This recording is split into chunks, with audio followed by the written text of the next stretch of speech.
Hello, everybody. It's a Thursday, and Bits and Bobs is here, as is Conor McKeon. Conor, hi. All right, Joe. And Will Slattery, of course.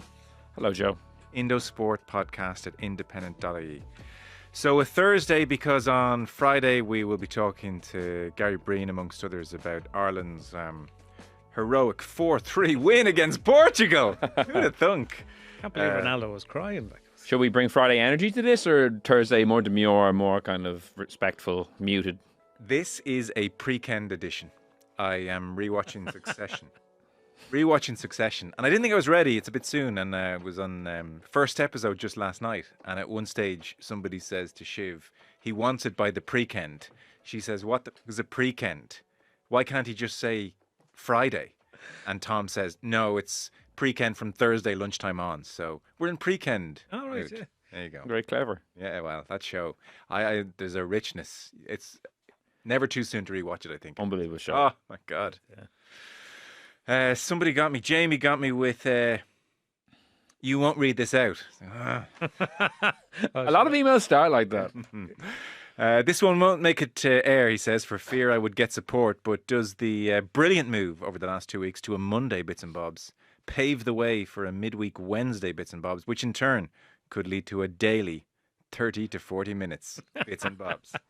Yes, please. If I had my way, this would just be one long Bits and Bobs. No. Already on the phone. We should do a 24-hour job or something like that, closer to Christmas. Yeah, charity raise or something. Yeah. No, I don't. I think two's good. Will would do it every day, no problem, and twice on Sundays. But Look, two is good. it's enjoyable. Sorry, I'm slurping coffee. I'm shook today. Look at this. I smashed my iPhone screen this morning. Oh, no. Isn't that painful? But I'm going to try and power through. That's such a moment. It is, yeah. Yeah, I was using it somewhere I shouldn't have used it. And you have a... The bathroom. Oh, I think it's the driving. And I was just, and I rested it on on the... I don't need to know the rest of the All right, story. fine, Jesus, Joe. You were sitting like AC Slater reading, I had my towel slung over my shoulder. And it's that moment where it drops and it lands butter side down and you're thinking, I'm sure it's fine. It's a flat surface. It was not fine. So my OtterBox did nothing for me. I'm sure OtterBoxes are fine. I don't want to get sued by OtterBox. But in this case, OtterBox, where were you? And there we are. But I'm going to power through on this prekend edition.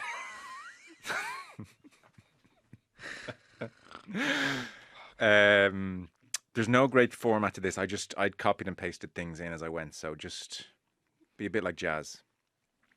This was actually a very good email. Joan Coe, quick email after listening to your piece on the GAA pitch infringements. Ronan brought up the fan who punched Jack Grealish. I have a friend in Birmingham and his wife's friends would be Blues fans. That guy who punched Grealish has passed away. It was pretty soon after he left prison. He was 32 and had a young family. Alcohol and personal issues, I believe, were a factor, as well as finding it hard to keep employment after prison. Not judging either way, but struck a chord with all the DJ Carey stuff too recently.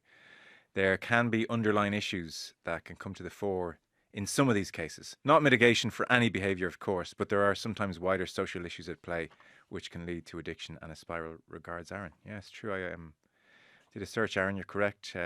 He was a father of three, 31, found by his sister after taking drugs, alcohol, had a history of poor mental health, suicide attempts, suffering from financial difficulties amid struggles, finding and maintaining employment, the coroner said. Ronan wasn't bringing that up, by the way, if you missed that episode, to say, that was another disgraceful incident. He was just making the point that it was far rarer in football and therefore it still sticks in the memory. But Aaron just pointing out underlying issues. So often the case, I'm sure everybody was quick to call this guy a thug and, all that kind of stuff. It's not to condone the action, but often there's more going on. No, there is, but there's also... if it happens more often in a particular sport, and it does happen more often in GAA, no doubt about that, that's a cultural thing, regardless of specific incidents, of individuals involved and their circumstances. There is a cultural thing that that the GAA needs to get rid of, and is very slow to do so. Yeah, it's true. We talked about it a lot on Monday, so I won't dwell on it. Although, let me just bring this forward then. I'll give this one to you and then we'll move off the GAA thing, because we did talk about it a lot on Monday. Hi. Want to remain anonymous, he says, or she. It was a he, though. Okay, I've blown his cover. He says, definitely an embarrassing blight on the game, historically embedded in the association. So he wants to give a little theory, which I thought is kind of interesting. Here goes. In the late 18th and well into the 19th century, faction fighting was a thing throughout Ireland. A faction, based on a group of families or geographical area, would have an arranged brawl, like a Donnybrook, I think. Isn't it? Gangs of New York, he's describing the opening scene. With another similarly arranged faction on fair days and other such occasions. These fights involved large numbers, would result in serious injury and death. They went into decline around the time of the famine for obvious reasons, but resurfaced again afterwards. I didn't know this. When the GAA was founded, some clubs carried the names or slogans of some of these factions into their club names. So some GAA clubs named after their fighting faction. I'm not saying the GAA just regulated and created rules for faction fights with a ball, but definitely this new leisure pursuit where you represented your parish or townland gave an outlet for a much more sanitised faction fight. The sense of representing your place is overpoweringly strong in GAA. We are not that many generations removed from the foundation of the association, and the idea of violently representing your place against the hated neighbouring parish has simply not been washed out of the blood. When a brawl breaks out in modern GAA, that historical sense of violently fighting for your place is not too deeply buried under the surface. And all clubs will have stories of the day they stood their ground and fought hand to hand, which will be told with more pride than any county final win.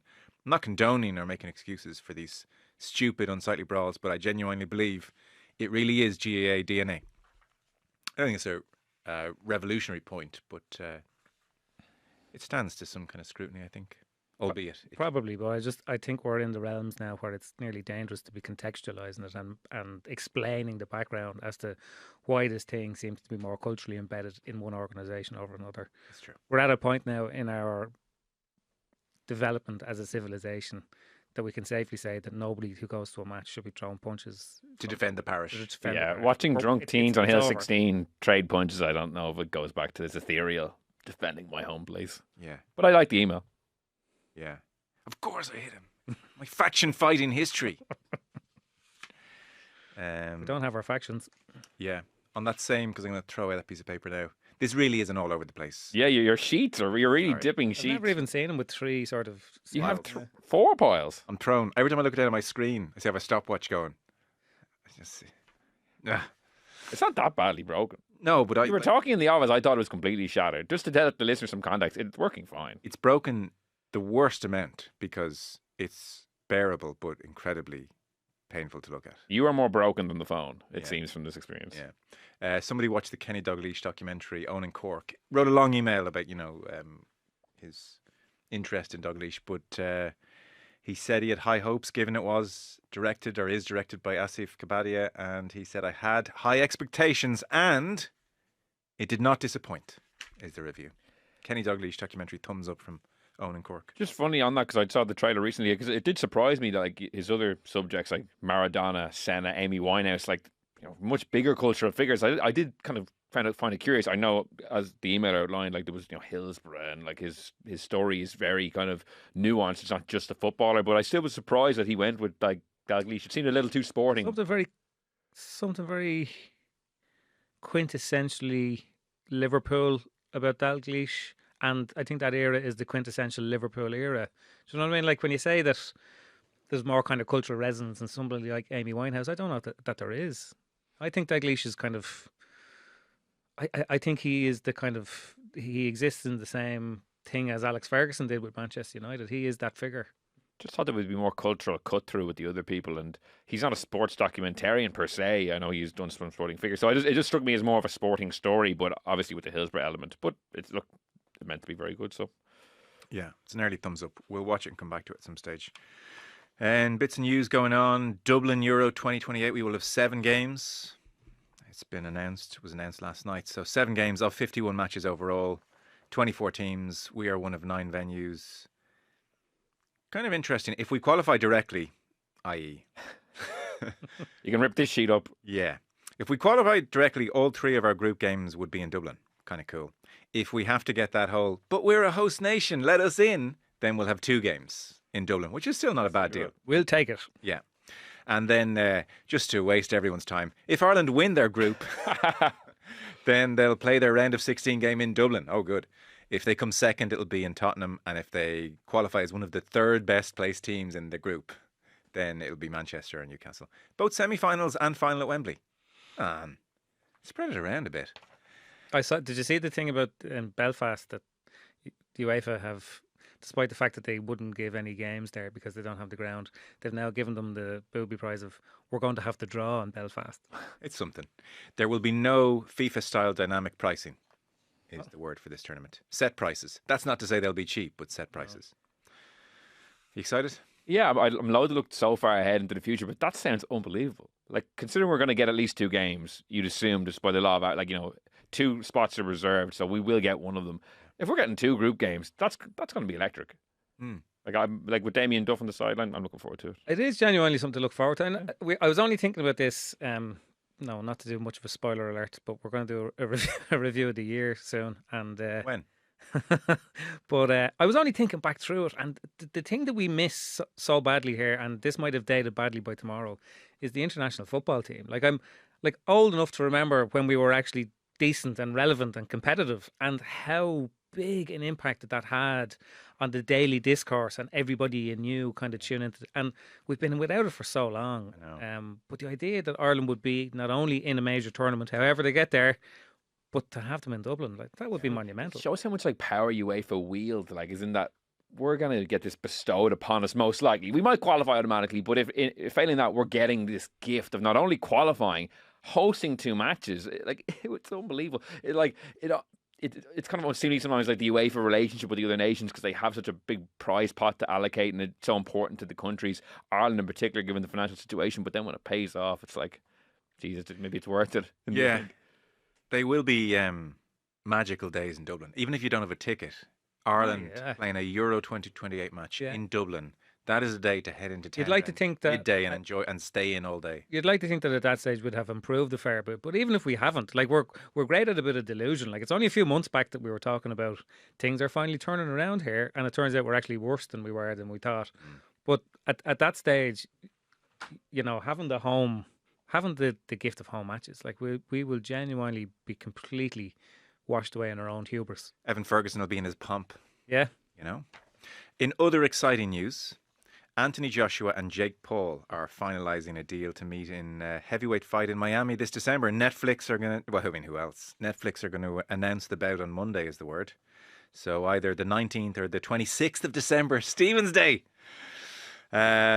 Joshua has not fought since Daniel Dubois beat him in September of 24. He's 36 years of age.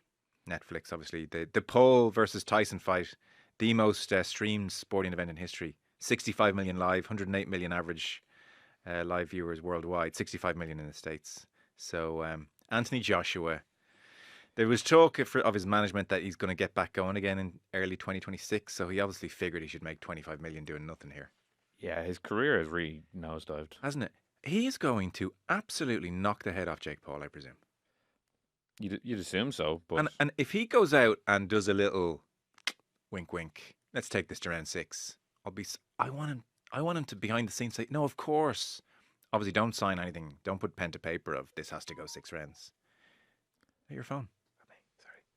I know your screen works and everything. You don't have to throw it in my face. He had his phone out from minute 1. Yeah, you did actually. The whole time you've been talking, he's been on his phone, and now it just rang. No, and do you know what I don't like? When you're so deserved. Shifty little eyes go up and down to that phone as I'm talking. Are you addicted to your phone? No, you're going to ask me about things that I don't know that I need to. Grant. Well, I'm just saying, I hope Anthony Joshua ignores any contractual situation and just knocks the head off Jake Paul. That I will watch. When you were reading the faction fighting email, shifty little eyes over here was just darting down every 2 seconds. You were on like an article. I assumed we were going to go in a different direction. Your article. Yeah. No, we'll get to you. All right, we'll get to your article. Don't worry. I have to say, the Jake Paul stuff, I'm totally cold to it. Same. Like the Tyson fight did not even remotely interest me. I never watched it back. I didn't watch it live. There's something obviously very, very fake about the whole thing, but it's the opposite of genuine sport. Like, it's sport entertainment or whatever the hell that is. And it's like, I would sooner watch the WWF, which I don't watch at all, because at least that is upfront and blatant about what it is. Yeah. And this is the flip of the dynamic, whereby it seemed with the last one, Paul recognised that Tyson couldn't breathe after a round. Yeah. And so took it easy. But now the shoe's on the other foot. But I'll be intrigued to your point. Like, does Joshua go out as you would assume he ought to be able to and just knock his head in within one round? But I have a feeling these exhibition bouts often don't go the way you would assume they would in your head. I could see it being a protracted 6-round at arm's length kind of thing, and maybe he knocks him out then. But I feel like we don't often get the kind of outcome we would assume when you match up two kind of random people together like that. I think if this is to have any kind of future, this whole YouTube boxer versus different boxers, if it's to have any kind of future, it has to have a certain certain validity. So it was handicapped the last time by Tyson's age. Now, like I said, the shoes and the other foot. What would be really great if you want these things to continue is Joshua gets in the ring, knocks him out stone cold in 15 seconds, and the place goes wild. Then I would almost be more interested to see who Paul takes on next, because there's a sense that actually there's some reality to what I'm seeing. But if it's a 6-round, we had a good old tussle and Jake made it hard for me in there, then I mean, really. But it's a depressing vista for us all. Like, the number of people who tuned in to watch Conor McGregor and Floyd Mayweather, and it was woeful, like, just woeful. And that was the start of all this bullshit. Yeah. It was when celebrity outranks, athletic. I don't even know how to. I'm surprised so many people are that interested in it. Yeah, I'm not. I don't know why I brought it up. I brought it up to ridicule it. Well, I'm with Conor. Like Jake Paul, that's like a name in my head that goes alongside like the Poppy in thing. And when I see it, I just tune out. I find it so uninteresting that I don't even engage with it. It's so interesting you're doing this to me. Right. Poppy. Oh, You're dictating the flow of this, not me. where are you pulling these sheets from? hang I feel like I can say anything now and I'll manifest it onto the sheet. Here we go. Joe and the producers, long time, first time. I really enjoyed your piece in the Poppy, because it's not just sports people who go through this annual issue. It happens in workplaces too. I work in London, and when November rolls around, my English colleagues were buzzing with excitement to wear their poppies. Myself and my Irish colleague didn't quite share the same enthusiasm. When one of my British co-workers asked why, I explained that for many Irish people, wearing the poppy feels uncomfortable. After all, we were on the rough end of the British Empire. He nodded and said, well, I guess it's just a different perspective. Imagine how difficult it is to navigate this. That led me, brave decision, that led me to elaborate on some of the lovely things the Brits used to do. Head capping, finger pulling, land seizures, and of course the small matter of letting 1 million people starve during the famine. He replied that they must have been taught a different version of history in school. I decided to keep my head down for the rest of the day, minding my own business and not bringing up the poppy again. Good decision. Okay. But then my worst nightmare. 6 army veterans showed up in the office with baskets full of poppies collecting donations. Like, they're veterans, It's like, oh. I quickly messaged my Irish colleagues, stay at lunch until the coast is clear. Meanwhile, I sat at my desk pretending to be deep in a meeting, praying they wouldn't come my way, and thankfully they spared me this one time. Obviously, we don't have the Daily Mail wanting to expose employee refuses to wear poppy, but it's still one of those slightly awkward conversations that rolls around every November. Love the pod, K. I remember a few years ago, I was on holiday in Vietnam, and we were in Ho Chi Minh, and we went to there's a museum about the Vietnamese War in Ho Chi Minh. It's now been rebranded the Museum of American War Atrocities. But it goes to show you how, like, if you come from the country who's the invading force and the progressors, we were walking around and it was all about this Agent Orange, this chemical that the Americans used, and it damaged generations and generations of Vietnamese people who were affected by it. And I remember as we were walking out the gate afterwards, and like the whole thing is incredibly visual and very, very striking, and not for the faint heart. Like, it's not a leisurely stroll around. It's pretty heavy. And I happened to be walking behind 2 Americans in front of us, and one of them turned around to the other and said, it was very one-sided. And if you were from America and you were brought up in the American media and American education system and everything else, that would have felt like a complete redrawing of history to you. And it's the same with the poppies. I went to the museum last year and I had the same thought. It's funny to see, like, it's like the evil Americans came in and did this. It's like the inverse of what we usually are fed in our history. Yeah. It's very interesting. Funny you say that. I don't know how... X sent it my way last night, a long thread on some of the massacres in Vietnam, and Jesus. We're talking depraved stuff. It must be very jolting you think about it, I mean, from their perspective, the Americans or the English, to go to school and in good faith learn your history. And then this awakening in your adulthood, one way or another, it must you must find out about the other side of the story. Yeah, and I'm always banging on about this as well, but it's why it sticks in my craw. It's why I can't get behind the whole NFL thing and the Pittsburgh Steelers coming to Dublin. Like, okay, if you like American football and you think it's a good sport and it's worth watching, that's fine. But they have to drape this military displays beforehand, and it almost doesn't register. You just consider it to be part of the game, but like we got a fair blast of it this year over on BetPage as well. The screeching, like, and everybody kind of looking up and going, "Wow, that's amazing." But what are those things that just screeched over your head? They're things designed to kill people, and trying to connect the two the whole time. That's sports washing. That's exactly what it is. Yeah. Okay. Well, then you've decided our next topic. This is amazing. Yeah. You. A genie's lamp. Yeah. We're like water here. You have written a piece, a very, very interesting. I had it open on my phone about 2 minutes ago. Yeah, Shame. no doubt. Somebody is like, "What's all this piece thing?" I guess we just call articles pieces. Oh, really? Yeah. Yeah. So it's like, what's a piece? It's like your piece, your article. Piece of content. Yeah. It's different, I should stress, from the New Age fandango now, where people talk about, the enjoyment piece and the line out piece, Yeah. which we will get to. So Conor is writing about the GAA and Allianz and Israel. So like when Conor's not at the Masters or watching Conor McGregor soccer matches, he is a GAA journalist of some renown. Very interesting. I didn't know some of this. So the GAA's Ethics and Integrity Commission are the people looking into how the GAA handled the petition and the controversy over its Allianz sponsorship.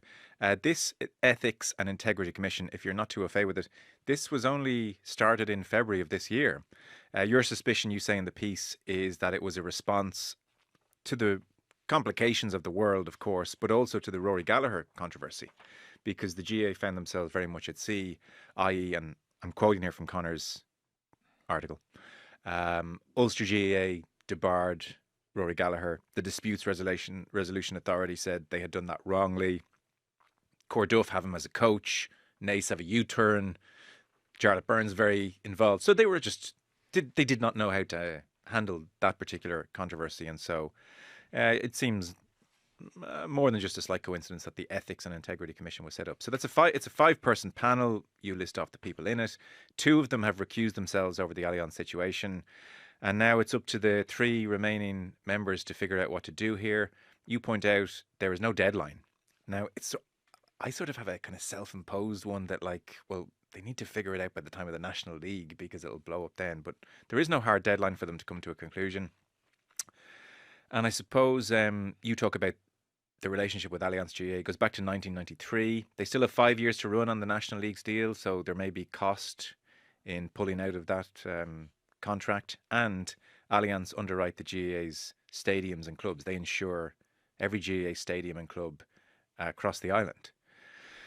And you, whilst you're not saying what's happening in Gaza is complicated, just to stress that, it's fairly obvious from the piece how you see that situation. You do point out that for the GAA, just navigating the world of what companies are okay and not okay is complicated. And you quote, boycott bloody insurance, which is a UK-based campaign. And they're pointing the finger at several insurance companies who play a significant role in the arms manufacturing industry. So, for instance, take Aviva, who've just signed an extension to naming rights at the Aviva Stadium. Boycott bloody insurance, say Aviva. It's kind of semi-complicated, but basically they provide the employer's liability insurance for UAV engines, which is in Staffordshire in the UK, and those engines are used for the drones supplied to the Israeli military. So Aviva insure the company who make the engines for the drones. So there's always a few steps, but Aviva are insuring that company. And you say earlier this year, Aviva offices in Britain were targeted by protesters who doused the premises in red paint. And then a final thought, that group you mentioned, Boycott Bloody Insurance, they point out that several insurance companies have investments in companies and in weapons manufacturers. Aviva, reportedly the largest investor, over $880 million invested in arms manufacturers, including BAE Systems, Boeing, Caterpillar, all of which sell large weapons and military equipment to Israel. The other 3 major insurers noted are Allianz, AXA and Zurich. So yeah, like some of the complaints over Aviva, they are I'm sure someone could argue several steps removed from the coalface, but an important cog nonetheless. And I guess the point you're making is, take the insurance world, for instance, which is Allianz, and that's what the GAA are dealing with. Finding the good guys or finding a perfect company is difficult. And you say, if they do pull out of this, it will cost them money, ending those contracts. And so that was it. It was like an explainer kind of article, which was interesting. What do you want to say? Yeah, I suppose the point of the article isn't to say that the GAA should or should, like, I don't think that any sporting organisation should be in any way linked, even if it comes at their own cost, to somebody that's aiding or backing what's going on in Gaza. But I suppose it's just to outline that it's not as quite as straightforward, I think, as people would have it to be. And, when you get into the world of kind of corporate sponsorship, like, there's a reason why big finance companies like to sponsor wholesome brands like the GAA and sport generally and community organisations. And there's a reason that they get a big marketing team behind that and promote all of that sort of stuff. But they don't get a marketing team behind the bonds that they buy, to fund Israel's kind of war machine. So that's kind of where you are with it. And there's a few things, like Martin Breheny makes this point a lot, that the GAA is held to higher standards. Like, technically in the commercial space, the GAA is a competitor for the FAI and the IRFU. They got rid of alcohol sponsorship a long time ago. They got rid of gambling sponsorship a long time ago. Now they're being asked to look at some of their partners who are insurance companies, whereas other sporting organisations aren't being asked or held to account. The response I'd have to that is that if the GAA members, because it's coming from GAA members, this isn't some public outcry from the outside pointing fingers. This is people from the inside, so it's unignorable. And if the GAA members, and there's enough of them to force the GAA to think about it, well, it's really up to everybody else to make their own decisions along their own ethical lines. And there is a case that people within the GAA probably feel that they have more agency over the decision-making thing. But my point is just that it's very, very complicated, because it's not just that they sponsor the leagues. They also are one of the main sponsors of the football championship. They also sponsor ladies football. They're also involved in Cumann and Munskill. They sponsor the Skyline Tour of Croke Park. And they're a very, very good sponsor. Now, that doesn't really matter. That's the point at which I say, okay, that's a complication, but that's one that you have to deal with. I suppose the point I'm trying to make in the piece is, if you go into the world of corporate sponsorship and global finance, it's a very, very thick web, and a lot of things are interconnected. Yeah. And if there's anywhere to make money, and be it in a war, an invasion, a genocide, you will find big finance companies are directly involved in that. So I don't know that it's just a case of the GAA is in bed with a bad egg and it needs to get in bed with a better egg. There are lots of bad eggs. There's lots of bad eggs, and it's a very complicated one. But I suppose maybe the decision making mechanism was the thing I was trying to get across mostly there. Yeah. There's a bit of activity around county convention season and people tabling motions, but I don't know that people really realise that if you bring a motion to Congress, it's to bring in a new rule or to change a rule. And the GA rule book isn't really a place for commercial kind of guidelines. So what will happen is that ethics committee will eventually make a decision. Well, not a decision. They have no binding authority. Recommendation. So they'll send a recommendation to Central Council, who will then pass it on to the GA's commercial department. But there's no good option here for the GA. No, it's costly, painful. Yeah. Loss of a sponsor that they have a 30+ year relationship with, and probably would have another 30 years with, but for this issue, or its members are disgusted, and it's a deeply unpopular relationship which people will feel stains the GAA. Yeah, absolutely. And the other thing is, people say, well, it's only money and blah blah blah, but like the GAA, like any organisation, like commercially it exists just to fund its operations. Yeah. So if you're going to take out a big wedge, you have to either find it somewhere else or downsize. And it strikes me, the existence of the ethics committee and referring this matter to it kind of boxes them in to dropping Allianz, I think, to a degree, because there's a lot of ethical flags on this. So I don't see bringing this to you might decide to keep it, but I just feel like by looking at this ethically and what the links to Gaza, it'd be quite curious then to draw the conclusion that, oh, no, we think this is fine. If they were going to keep it, almost the lack of an ethics committee would maybe be covered. They just decided, look, we're going to keep this. We've weighed up the pros and cons, but kind of looking at it ethically rather than financially, I just don't see how you could draw a conclusion that there's not something there that would Yeah, well, the require only action. thing, like, it's an Ethics and Integrity Commission. I mean, there is some sort of wording as to the kind of, like, they have to do right with the GAA. Like, that's their bottom line. And if maybe, and I don't know, like, I haven't a clue, but maybe if they came to the conclusion that, extricating themselves from these deals would hurt the GAA to a point that it overrides whatever moral concerns. And we still don't know how. Like, my instinct is that a lot of people in the GAA would like Croke Park to move on from the Allianz situation. But we don't know that for definite either. So, like, you can't kind of suppose that. So, to be fair, I think the Ethics Commission have to be pretty independent on this. They have to kind of come up, but it's basically the professional opinion of three people, Yeah. and then after that, it's up to management committee to decide. In a way, it was kind of almost it was a stroke of good luck that they'd already convened this committee, because that meant that once the letter came about the Palestine situation, the Gaza situation, they had somewhere to bring it. Oh, But by the same token, I can't imagine that Central Council or the GA's management committee are going to take a recommendation to remove themselves from Allianz and ignore it. Yeah, So hard. in a way, you're right. Yeah. Well, we'll see. I suspect. I don't even mean this point cynically. I'm sure it's probably crossed minds, GAHQ, that they're well, it's been broken many times subsequently, but there was a peace deal signed, and I suppose it must even subconsciously cross their minds that time could be our friend here. Mm. If we can delay this another 6 months or get through the National League somehow, and things settle down, then maybe the need to cut ties with Allianz won't feel as acute in the eyes of the public. And I'm sure that's another consideration. I'm not saying they're like a government saying, oh, we're going to draw up a white paper, it'll take a year. Oh, no, we're going to look into the Jim Gavin, we have to do a report, it'll take 6 months, and the sting goes out of it.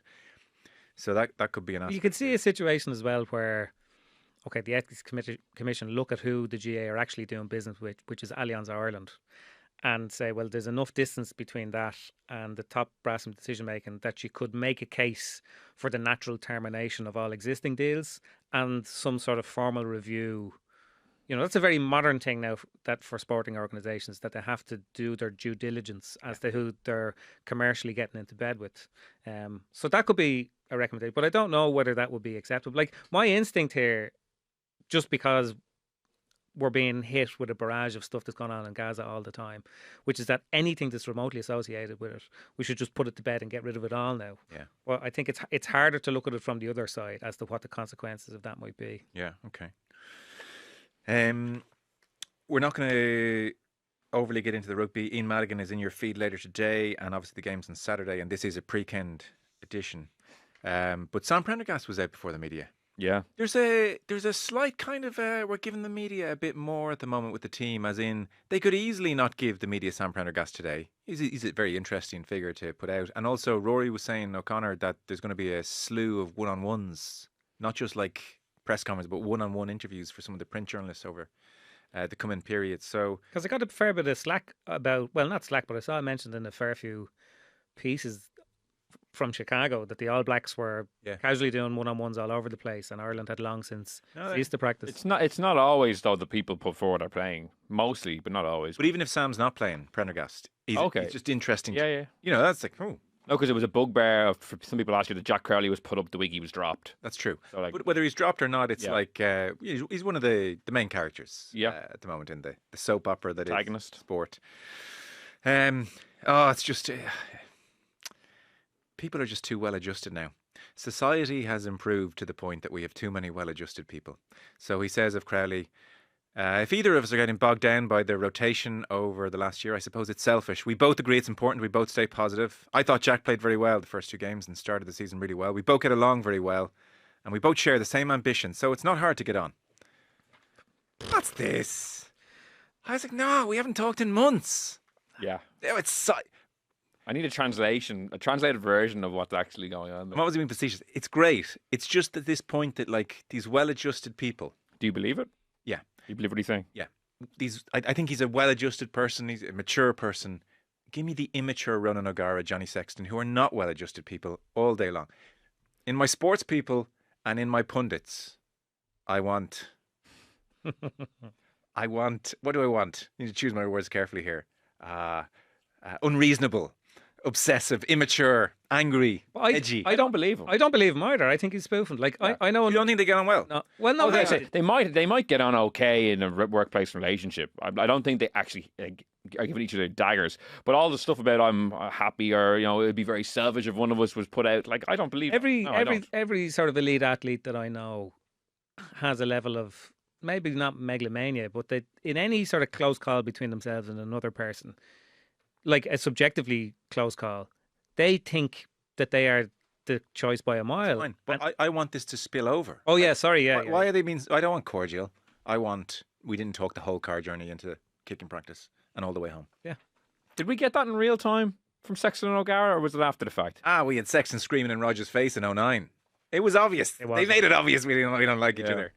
Look, good for them as people now, bad for our entertainment. Yeah. And the same applies to punditry. This is a little bit like remember the Aaron Ramsdale, remember the clap after the Arsenal bought David Raya and all the cameras were on him when he was on the bench. They dropped him. Oh yeah. And he did this kind of very comical over his head clap. It was very great save, buddy. Yeah, it was real performative. This is Crowley's version of that. Yeah. Prendergast said of Sexton, I don't think it's going to work if all of us are trying to be like Johnny, because we're not Johnny. We have to try and be ourselves. Like he spoke a lot of sense. In fairness to him, I'm being. He's saying the right thing. Yeah, of course he is, and I think he said also, how you're relaxing at the moment. I've been watching Fast and the Furious. I've watched all the movies from the start. I started watching them on the way to South Africa, so that's what I've been playing through. I think I'm on Fast and Furious 7 now, so I'm getting through them at a rate of knots. That's what I've been doing to relax. Well, listen, different generation. You like those movies? I don't actually. I'm actually quite offended that you pointed to them. Sorry, you said, what do you like, The English Patient? Yeah, well, you got your own back there. You've been waiting months to throw that in my face. You probably never even said it. You probably just fabricated that quote to have a go. Fast and Furious 7 is Will's favourite. Yeah. Well, I think was it Fast 5 was when the franchise really got its arms around itself. But up to that point, Fast Furious 1 was popular. Too Fast, Too Furious, waning a bit. Tokyo Drift, no. Then it went back to Fast and Furious, dropping the. And then Fast 5, I think, was when The Rock came in. And then it kind of went into stratospheric box office territory. But you're not a fan. You're not a fan. I'm not a fan. I literally didn't know any of that. No. Tokyo Drift. Yeah, Fast and Furious Tokyo Drift with a completely different cast. Didn't work. That didn't work. Yeah. Cult favourite though. So anyway, Sam Prendergast.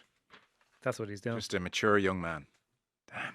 That's unfortunate, you know what I mean? Isn't it? Yeah. It's unfortunate, but kudos to him. Will Slattery calling out Paul O'Connell in a big way on the left wing this week. I heard about this, yeah. Jesus.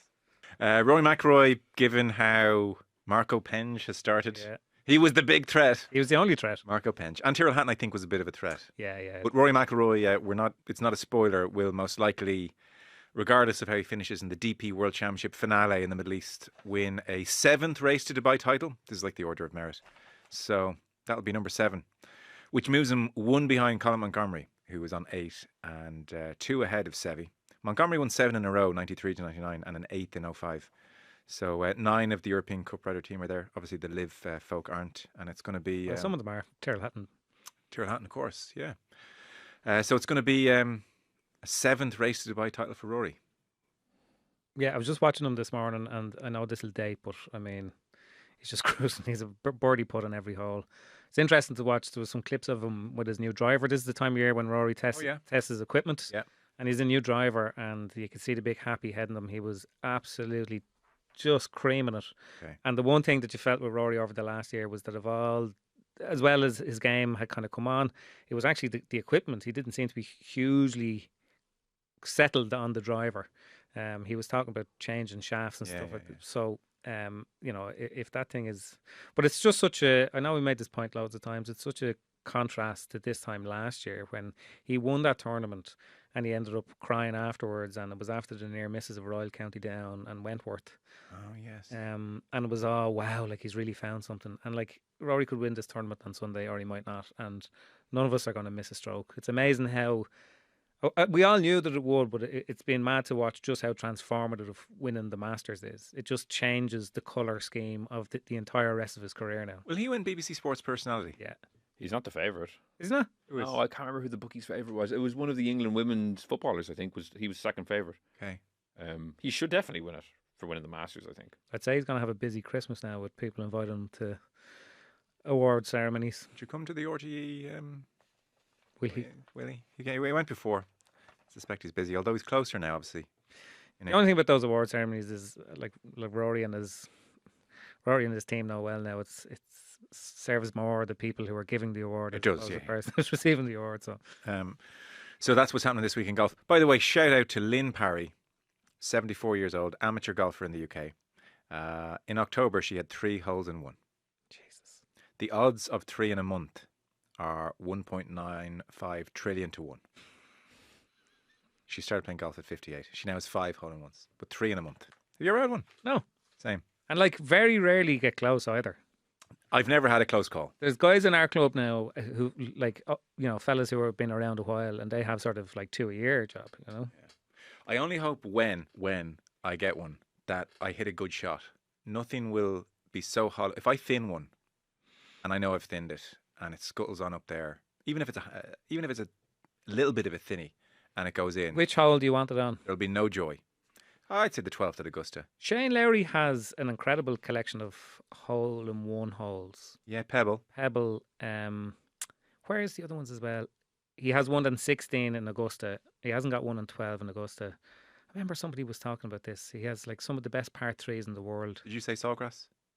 Yes, Sawgrass as well. He's one in 17 in Sawgrass. I've never seen one, professional or amateur. I've never seen a hole in one in my life. In person, you mean? Yeah. I saw one by accident. Not by accident, but I mean the person who made the hole in one didn't know that they'd had it, and I was playing the next hole. I saw the ball pitch down on the green, and then it kind of disappeared. But the green had sort of undulations in it, and I looked back up and there was no reaction. So I just assumed that the ball had kind of gone off and was hidden behind the thing. And I looked back and we met the lads in the clubhouse afterwards, and I was the only person who'd seen his shot go in. Mm. Do you have to buy everyone a drink? Is that a real thing? Not really. No, I don't think Well, it won't be when I do it. Now, let's finish up. Will messaged me on Teams to say, can I talk in the last minute about NBA? I can tell you what it is or keep it as a surprise, he said on Teams. Well, prepare to be shocked. Because I was worried if I told you about it, you might just... Because sometimes when I bring up American sports topics, your eyes are glazing over as I speak, and you start doodling even more intently. I did. Like between Joe's doodles and Connor on his phone, I'm the only one actually present for this show. It's true. I'm a doodler. You're right, my eyes glazed over there, yeah. Yeah. So the NBA season... but proceed. Proceed. Yeah, the NBA season don't started last month. It's ticking along in the early stages. Hang on, sorry, I lost. NBA season started last month. Yeah. Oklahoma City Thunder, last year's champions, are pulling away at the top of the standings thus far. But I want to draw people's attention to the Dallas Mavericks, who have only won 3 of their first 12 games. 3 of 12. They fired their general manager, Nico Harrison, earlier in the week. And the reason I want to bring him up is The trade. This is his comeuppance for being the author of what is already being heralded as the most catastrophically terrible trade in American sports history. I don't remember Luka Doncic. Are you familiar with him? LA Lakers, the Slovenian sensation. Yes. He was traded at the age of 25 earlier this year by the Dallas Mavericks to the Lakers. It was a trade so shocking. He'd gotten to the NBA Finals the previous summer, so 6 months later. So shocking that the guy who broke it, people assumed he had been the victim of a cyber attack because it was so unlikely and so out of the blue. No, it hadn't been mooted. People were genuinely like, "Oh my God, his account has been hacked." Because the trade value they got back from the Lakers was so paltry for a player of that standing. They got an aging star, injury-prone in Anthony Davis, a first-round pick in 3 years' time, and a kind of a role player. Usually for a player like that, you'd get 3 stars and 5 first-round picks or something like that. Okay. And it had never been flagged or anything. So immediately, the Mavericks fan base was up in arms. The NBA was up in arms. Anthony Davis got injured immediately. It was already classed as a dreadful trade because he didn't even shop around for the best value, Nico Harrison. He just, for some reason, off his own bat, there was a notion that Luka Doncic wasn't in good shape and maybe defensively was poor. So he decided to kind of go on a solo run and just do this trade without trying to see if he could play off a few teams and get a lot of value. Anyway, it's been a disaster for Dallas. Their team is kind of going nowhere. The Lakers are going well with Luka Doncic. So Nico Harrison has been kind of forced to eat his own sword, less than, 6-7 months later. And for history, he'll be known as the author of possibly the worst move in sports history in terms of having a guy in his prime and just for some reason deciding that I know better than everybody else. And is there any hint of personality problems with Luka Doncic and him? Yeah, it was his weight. Nico Harrison felt that he wasn't in the best shape. Like someone like Wayne Rooney during his career, unbelievable player, but maybe people felt, oh, should he take care of himself a little bit better? That kind of notion. But to take that and say, okay, I'm getting rid of him, and not only that, but to get rid of him for such a kind of a cut price amount, is crazy. One silver lining for Dallas Mavericks fans, though, is funny. The NBA draft operates a lottery system. So no matter if you have the worst record, you only have the highest percentage chance of getting the first pick. The Dallas Mavericks had a 1.8% chance of getting the first pick, and their name was pulled out of the hat. So they did get the pick first in the draft last year and get a decent player, a prospect for the future. So to mitigate it slightly, but it's been a complete disaster. And it was just funny that he's been fired 2 or 3 weeks into the new season. The fan base is revolting. I'd say probably a lot of Dallas Maverick fans might not watch another game because this is a generational, once-in-a-lifetime kind of player our team gets. Okay. He could have been there for another 15 years, and to trade him away for nothing, it just caught my eye, and I thought people might be interested. Nicely done. He wanted a minute, he got a minute. Your eyes are slightly less glazed. Yeah. I feel like Will is emboldened by these little addendums because the email a couple of weeks ago was, can I have 30 seconds at the end of the... So a minute.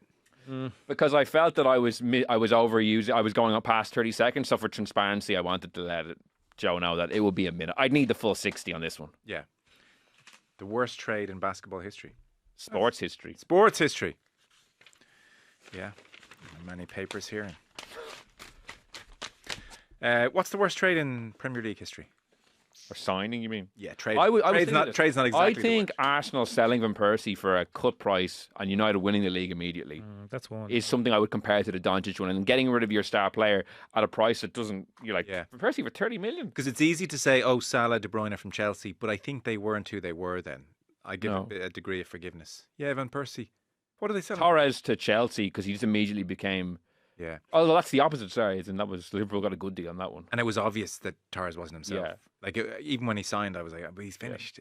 I think Van Persie to United is. What did they sell him for? Was it 20? It was 25, 30 million. It was, and he had just come off his best season as a professional to that point. Yeah. And then he had an unbelievable year, and United won the league. Yeah. It sent Ferguson off, in glory when it might have been different. Yeah. That one. Tough one. It could be 24 million pence. Shane just said, mate. Oh, that was close. Yeah. Yeah. Because you're thinking who lost out by selling. There aren't many others. You can pick Anelka leaving Arsenal, but he wanted to go and they knew he was good. They just couldn't hold on to him. Yeah. Arsenal had a lot of that around that time. With the stadium, I think they couldn't pay wages. They lost Samir Nasri and Sanya and loads of players to Manchester City at that time. He went on and had great careers, but it was just an economic thing. Yeah. Probably is Van Persie. Anyhow. Fellas, have a great weekend. I think that's everything. Conor McKeon, thank you. What are you doing this? What's your next thing? What are you covering? I'm actually going to the Ballybowden game on Sunday in Wexford Park. So back on the beat. Back on the beat. Okay. Will, do you want to give a score prediction for Saturday? Ireland 24, Australia 20. Yeah. It's been 3 points the last couple of times. Yeah, I think they have enough to beat Australia, but not convinced by Ireland. No. Especially with your man coaching the line out. Look, what did Paul O'Connell ever achieve, really? Yeah. Okay. We will bring you reaction to Republic of Ireland tomorrow, Friday. There's some rugby in your feed later today, Thursday. Thanks very much.